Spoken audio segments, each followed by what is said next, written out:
Hello everyone, आज की इस वीडियो में हम जानेंगे types of derivative forward and future को डिटेल में डिस्कस करेंगे। टाइप्स ऑफ डेरिवेटिव के अंदर आता है forward, futures, option and swap. But आज के वीडियो में हम फॉरवर्ड एंड फ्यूचर को डिटेल में डिस्कस करेंगे। तो चलिए स्टार्ट करते हैं। Forward contract are the privately negotiate agreement between a buyer and a seller to trade an asset at a future date at a given price. They don't trade on exchange and they have more flexible terms and conditions. Means forward contract में buyers and seller रहते हैं, जैसे derivative में normal buyers and seller आते हैं, तो उसका option forward contract में बायर्स एंड सेलर रहते हैं जो एक एसेट पे फ्यूचर में बेट करते हैं। 3 मंथ 4 मंथ में एक बेट करते हैं एंड उसको एक गिवन प्राइस पे एक गिवन प्राइस ले लेते हैं उस पे कि एक जगह खरीदना है और एक जगह सेल करना है। एंड बट वो एक्सचेंज के थ्रू में नहीं होता है, वो डायरेक्ट ओटीसी मार्केट में होता है। ओटीसी मींस एक्सचेंज मतलब सामने बैठ के होता है, सामने बैठ के डील होता है। तो चलिए हम इसको डिटेल में एग्जांपल समझते हैं। ये ए एंड बी दो पर्सन है, ये बायर, ये सेलर। ए जो है उसका फैक्ट्री है चिप्स बनाने का। ए का जो फैक्ट्री है चिप्स बनाने का, अब उसको रॉ मटेरियल जो है वो पोटैटो है, मेन पोटैटो रॉ मटेरियल उसका। तो और यहाँ जो फार्मर है बी है वो एक फार्मर है, तो ये पोटैटो ग्रो करता है। तो मिस्टर ए को पोटैटो चाहिए 3 मंथ के बाद में, 3 मंथ के बाद में पोटैटो चाहिए उसको। लेकिन उसको आज डील करना है मिस्टर बी से कि प्राइस अगर फ्यूचर में इंक्रीज हो गया ज्यादा। आज प्राइस चल रहा है पोटैटो का प्राइस चल रहा है 50 रुपीज। मान लेते हैं 50 रुपीज प्राइस चल रहा है पोटैटो का। एंड मिस्टर ए को चाहिए 3 मंथ के बाद, तो ये मिस्टर बी के पास जाएगा जो फार्मर है, उसके साथ सामने बैठ के डील करेगा। एक डील करेगा कि 3 मंथ के बाद एक एग्रीमेंट होगा इसका। एक 3 मंथ के बाद पोटैटो चाहिए 1000 किलो। अभी जो प्राइस चल रहा है 50, तो बट इस बायर को लग रहा है कि फ्यूचर में प्राइस और बढ़ेगा, तो एक अभी से नेगोशिएट कर ले रहा है बी के साथ प्राइस 52 रुपीज में। 52 रुपीज में मिस्टर ए को परचेस करना है मिस्टर बी से। अब यहाँ बी भी एग्री हो जाएगा, उसको लगेगा अगर फ्यूचर में प्राइस कम हो गया या फिर कुछ कम हो गया फ्यूचर में, तो अभी से उसका 1000 किलो का जो पोटैटो है उसका एक कस्टमर आ गया है कि वो लेने वाला है 3 मंथ के बाद में, तो इसके लिए भी बेनिफिट है। तो दोनों मिलकर एक कॉन्ट्रैक्ट में आ जाते हैं, सामने बैठ के। ये होता है ओटीसी मार्केट में, ओटीसी ओवर द काउंटर बोलते हैं, ओवर द काउंटर। इनके बीच में और कोई नहीं रहेगा, बस ये दोनों रहेंगे और सामने आपस में डील करेंगे। तो चलिए डील हो जाता है 3 मंथ के बाद में 52 रुपीज में कि 3 मंथ के बाद में प्राइस जो भी चलेगा, अगर 60 हो गया है या 40 हो गया है, बट मिस्टर बी को सेल करना पड़ेगा मिस्टर ए को 3 मंथ के बाद में। तो ये होता है फॉरवर्ड कॉन्ट्रैक्ट। तो फॉरवर्ड कॉन्ट्रैक्ट प्राइवेटली नेगोशिएट मतलब ये प्राइवेट हो रहा है, कोई बीच में आया नहीं है इसमें। ये दोनों आपस में आकर डील कर रहे हैं, ये बायर से इसको खरीदना है, इसको सेल करना है, आपस में डील कर रहा है between the buyers and the seller to trade an asset. Trade an asset मतलब यहाँ पे एसेट कौन है? पोटैटो है। पोटैटो यहाँ पे है, वो मेन एसेट बना है at a future date. Future date means यहाँ पर 3 मंथ के बाद में, 3 मंथ के बाद एक डेट डिसाइड होगा, वो डेट को बोलते हैं future date. And trade on exchange and do not trade on exchange मतलब यहाँ पे कोई Bombay stock exchange, national stock exchange में ट्रेड नहीं हो रहा है, यहाँ पे आमने सामने बैठ कर डील हो रहा है। And more flexible terms and condition बहुत फ्लेक्सिबल रहता है, मतलब यहाँ पे डिफॉल्ट होने के चांसेस बहुत ज्यादा है। सोचे 3 मंथ के बाद में एग्रीमेंट हुआ, बट सेलर ने अगर ये सेल ही नहीं किया है, अगर प्राइस कम ज्यादा हो गया है, प्राइस ज्यादा हो गया है और बी को बहुत ज्यादा लॉस हो जा रहा है, तो ये इसने ए को सेल ही नहीं किया है प्रोडक्ट। आलू आलू जो है, पोटैटो जो है वो सेल नहीं किया उसको।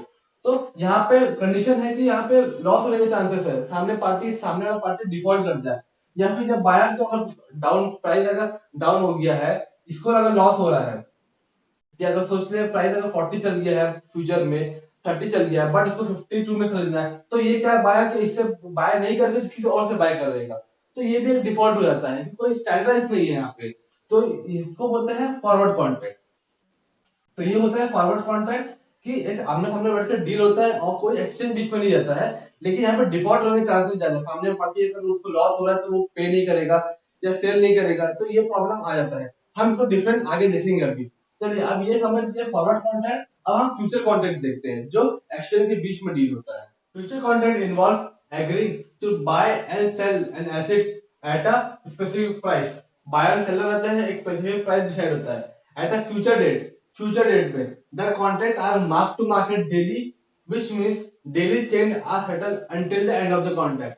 मतलब फ्यूचर कॉन्ट्रैक्ट में डेली जो होता है वो मार्क टू मार्केट होता है एंड डेली सेटलमेंट होता है। अब वो कैसे होता है वो चलिए हम देखते हैं एग्जांपल से। यहाँ पर भी दो पर्सन है, ए बायर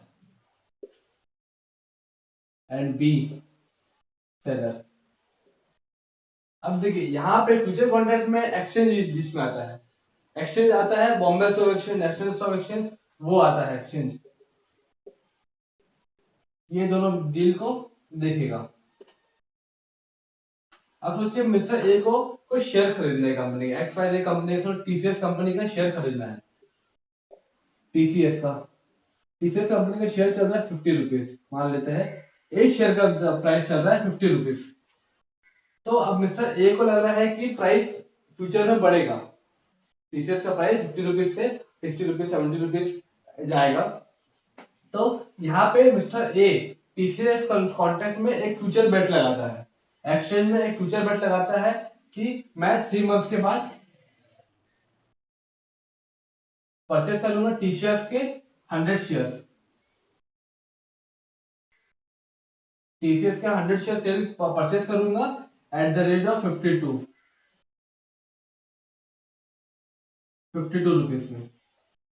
तो बट सेलर जो है उसको लग रहा है कि टीसीएस का प्राइस डाउन होगा, तो ये दोनों कॉन्ट्रैक्ट में, इसको लग रहा है कि प्राइस बढ़ेगा, इसको लग रहा है कि प्राइस कम होगा, तो ये बी के साथ कॉन्ट्रैक्ट में आ जाता है एक्सचेंज में। तो यहाँ पे 3 मंथ्स के बाद में मिस्टर ए को टीसीएस का शेयर चाहिए। सोचे टीसीएस का शेयर का प्राइस है 60 हो गया है, 52 रुपीज में बाय करने का था बट 60 चल गया है, तो यहाँ से टीसीएस क्या करेगा, मिस्टर ए क्या करेगा, उसको 52 रुपीज से बाय करेगा एंड उस पर सेल करेगा। वो बाय करके सेल करेगा 60 रुपीज में, 52 रुपीज में बाय करेगा, 60 पे सेल करेगा, तो उसको 8 रुपए का पर शेयर पे उसको प्रॉफिट हो जाएगा। बट यहाँ पे कैसा होता है देखिए, यहाँ पे बीच में एक्सचेंज है फर्स्ट, ये एक्सचेंज है, तो एक्सचेंज बोलता है कि आप दोनों कॉन्ट्रैक्ट में आ रहे हो ठीक है, बट आप दोनों को पहले अमाउंट करना पड़ेगा, अमाउंट रखना पड़ेगा। प्रॉफिट कौन किसको होगा 3 मंथ के बाद वो किसी को नहीं पता, बायर को भी हो सकता, सेलर को भी हो सकता। तो आप एक अपना अमाउंट डिपॉजिट करिए, मान लीजिए 1000 रुपए का अमाउंट डिपॉजिट होता है, 1000 रुपीज ये अमाउंट जो डिपॉजिट करने बोलता है, तो इसको बोलते हैं मार्जिन मनी, मार्जिन मनी। तो ये मिस्टर ए भी देगा, ये बी भी देगा, क्योंकि आप पता नहीं किसको प्रॉफिट होगा, तो आपको सामने वाला डिफॉल्ट कर दे पैसा देने में, तो पहले से उसने 1000 रुपीज लेके रख लिया अपने पास। तो अब क्या होता है नेक्स्ट डे, आज हुआ है ट्रेड, आज फर्स्ट डे कॉन्ट्रैक्ट हुआ है, नेक्स्ट डे सोचिए इसका प्राइस जो है 51 रुपीज हो गया है,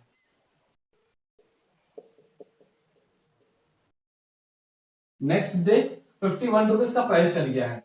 तो अब यहाँ 51 रुपीज, लेकिन बट इसको 6 मंथ के बाद खरीदना है 52 रुपीज में। तो यहाँ पे नेक्स्ट डे में जब कॉन्ट्रैक्ट हुआ उसके दूसरे दिन में प्रॉफिट किसको है, यहाँ पे सेलर को प्रॉफिट है, क्योंकि उसको 52 रुपीज में सेल करना है और 51 रुपीज में प्राइस चल रहा है अंडरलाइन का, टीसीएस का प्राइस अंडरलाइन में चल रहा है। तो यहाँ पे प्रॉफिट किसको हो रहा है, सेलर को प्रॉफिट हो रहा है। तो यहाँ पे क्या होता है, ये 1000 1 रुपए का प्रॉफिट है 52 रुपीज से 51 रुपीज, 1 रुपए का प्रॉफिट है, नंबर ऑफ शेयर 100, तो मीन्स 100 रुपीज, 100 रुपीज इसके पास से, बायर के पास से 100 रुपीज चल जाएगा बी के पास में, तो इसके पास टोटल हो जाएगा 1100 एंड इसके पास हो जाएगा 900। ये होता है mark to market. Mark to market मतलब ये डेली बेसिस में होता है। अब नेक्स्ट डे कैसा होता है वो देखिए, अगर नेक्स्ट डे प्राइस चल गया है 52, तो 50 है 55 चल गया है, 55 चल गया है नेक्स्ट डे में, मतलब ये फर्स्ट डे हो गया है कॉन्ट्रैक्ट के बाद, ये सेकंड डे, कॉन्ट्रैक्ट का सेकंड डे में 55 चल गया है टीसीएस का प्राइस।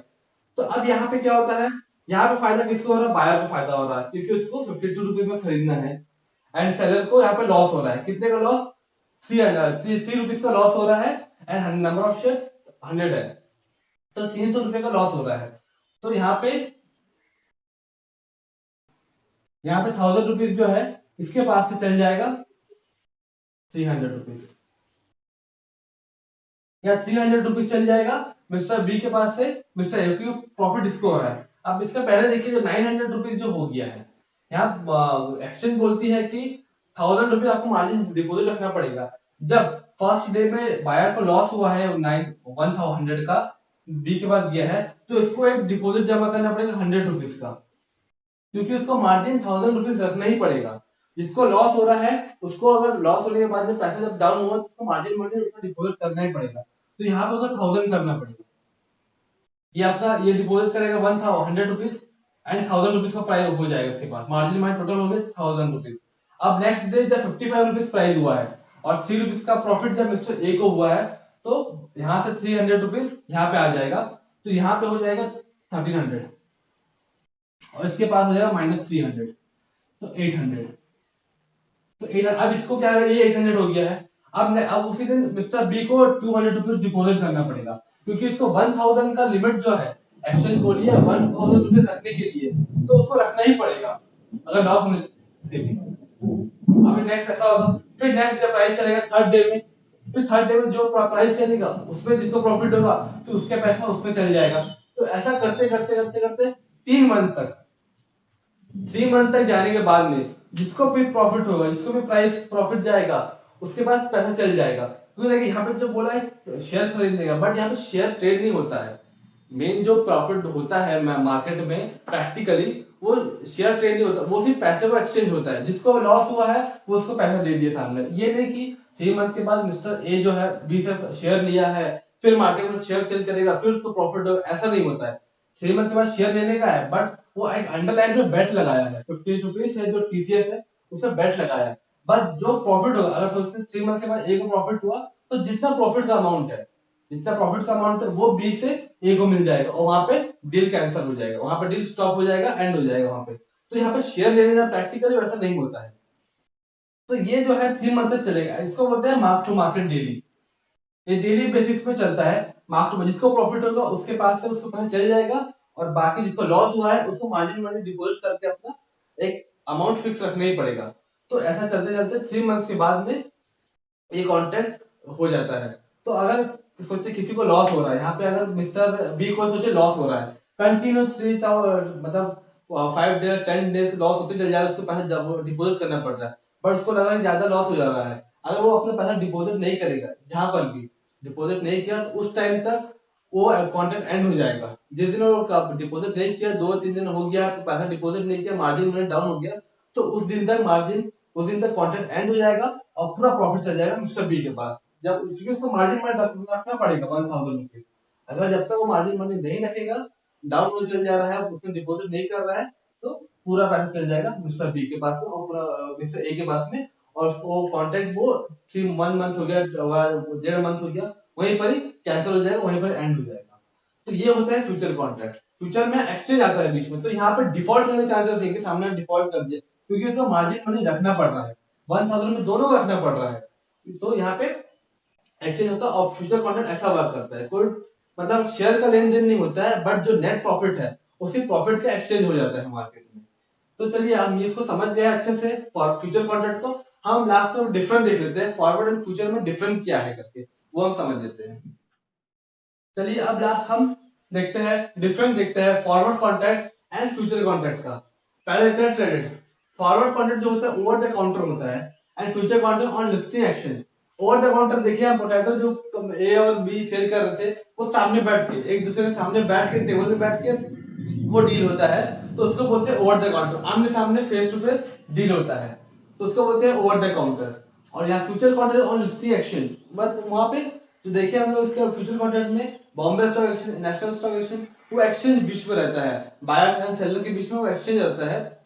अब वो, और फ्यूचर कॉन्ट्रैक्ट में पता रहता नहीं कि सेलर कौन है, बायर कौन है, खरीदने वाला कौन है, सेलर कौन है, पता रहता नहीं है। सिर्फ वो एक्सचेंज के थ्रू दिखता है अपने को, मोबाइल में जो दिखता है, जो ट्रेड करता है वो सब ऐसा करते हैं, हमें पता रहता नहीं है कि सामने में कौन है करके, कौन पर्सन है, क्या बैकग्राउंड है उसको, वो पता रहता नहीं है। बट वो फॉरवर्ड कॉन्ट्रैक्ट में, ओवर द काउंटर में वो सब पता रहता है, क्योंकि हम सामने बैठ के डील कर रहे हैं। तो ये होता है फ्यूचर्स कॉन्ट्रैक्ट में। अपने नेक्स्ट आता है टर्म्स। टर्म्स फॉरवर्ड में कस्टमाइजेबल एंड स्टैंडर्डाइजेबल। कस्टमाइजेबल मींस जो पार्टी दो पार्टी वो अपने में डील कर सकते हैं। वो जब अपने जो एग्रीमेंट करते हैं वो अपने हिसाब से कर सकते हैं, उसको कैसे मॉडिफाई कर सकते हैं, कुछ भी रूल्स एंड रेगुलेशन अपने हिसाब से लगा के वो उसको बना सकते हैं। कोई एक फिक्स रहता नहीं है पहले से कि वैसा ही होना चाहिए, तो लोग अपने हिसाब से कस्टमाइजेबल, इसको जो अगर दोनों को बेनिफिट लगे कि ये रूल्स होना चाहिए तो वो ऐड कर देते हैं एग्रीमेंट में, तो अपने हिसाब से चलता है ऐसा करके। तो फॉरवर्ड कॉन्ट्रैक्ट में कस्टमाइजेबल रहता है, बट फ्यूचर कॉन्ट्रैक्ट में स्टैंडर्ड होता है, वो स्टैंडर्ड मेंटेन कर जा बन रहा है, क्योंकि जो एक्सचेंज है, Bombay stock exchange, national stock exchange, वो एक्सचेंज मेंटेन किया है, स्टैंडर्ड मेंटेन किया है कि इसको आपको ऐसा रखना ही पड़ेगा, रूल्स एंड रेगुलेशन फॉलो करना ही पड़ेगा। जैसे आपको मार्जिन मनी डिपॉजिट करना पड़ेगा, यहाँ पे कोई मार्जिन मनी का नहीं है, अगर उनको लगे तो कर सकते हैं पर नहीं भी कर सकते हैं। पर फ्यूचर में कॉन्ट्रैक्ट में उनको मार्जिन रखना पड़ेगा, उनको डिफॉल्ट नहीं करना पड़ेगा, मार्जिन मनी डिपॉजिट नहीं हुआ तो कैंसिल हो जाएगा, जो भी पार्टी है वो एंड हो जाएगा, उसका कॉन्ट्रैक्ट जो पूरा एंड हो जाएगा वो, है ना। तो अब नेक्स्ट आ गया कॉस्ट। कॉस्ट, इसमें नो अपफ्रंट कॉस्ट। देखिए फॉरवर्ड कॉन्ट्रैक्ट सामने बैठकर डील होता है, एग्रीमेंट होता है, यहाँ पे कोई पैसा पहले रखता नहीं कि हाँ उसको लॉस होने वाला तो पैसा रखेगा कि सेफ रहे करके, कोई अपफ्रंट कॉस्ट नहीं रखता है इसमें। अगर लगा तो थोड़ा बहुत रख सकता है, लेकिन वो भी चांसेस है कि डिफॉल्ट करे सामने वाला। तो यहाँ पे कोई फ्रंट नो अपफ्रंट कोई कॉस्ट लगता नहीं है, वो सिर्फ लास्ट में जब आपका एक्सपायरी डेट आएगा तब आप जाके उस पर आप डील करोगे। बट फ्यूचर कॉन्ट्रैक्ट में must be paid for with initial margin. जैसे हमने देखा एग्जांपल में इनिशियल मार्जिन जमा करना पड़ता है, जैसे 1000 रुपीज ए और बी को दोनों को जमा करना पड़ा टीसीएस के लिए, तो वैसे ही मार्जिन अमाउंट जो होता है वो एक रखना ही पड़ेगा। जिसने मार्जिन अमाउंट कम किया, डिपॉजिट नहीं करा, तो वहां उस दिन कैंसिल हो जाएगा कॉन्ट्रैक्ट, और दो पार्टी को प्रॉफिट हो रहा है उनको पैसा चल जाएगा। तो क्योंकि यहाँ पे स्टैंडर्ड मेंटेन होता है, एक्सचेंज है यहाँ पे, तो यहाँ पे डिफॉल्ट होने के चांसेस ज्यादा है, तो इसीलिए यहाँ पे जमा करना पड़ता है पैसा, बट यहाँ पे ऐसा कुछ नहीं करना पड़ता है फॉरवर्ड कॉन्ट्रैक्ट में। एंड लास्ट है काउंटर पार्टी रिस्क, ये हायर चांसेस है होने का। कोई स्टैंडर्ड नहीं है, कोई रूल्स एंड रेगुलेशन नहीं है, सामने वाला पार्टी नहीं दे पाया पैसा, नहीं वो किसी और से कांटेक्ट कर ले, कहीं और से खरीद दिया जाके कांटेक्ट होने के बाद में भी, तो हम कुछ नहीं कर सकते, वहां पे डिफॉल्ट होने के चांसेस ज्यादा है।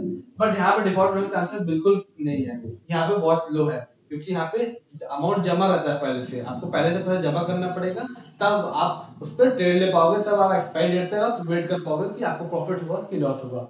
तो ये डिफरेंस है फ्यूचर एंड फॉरवर्ड में।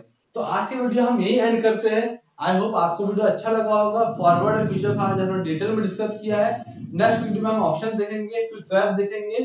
तो अगर वीडियो अच्छा लगा तो प्लीज वीडियो को लाइक करिए, शेयर करिए एंड चैनल को सब्सक्राइब करिए।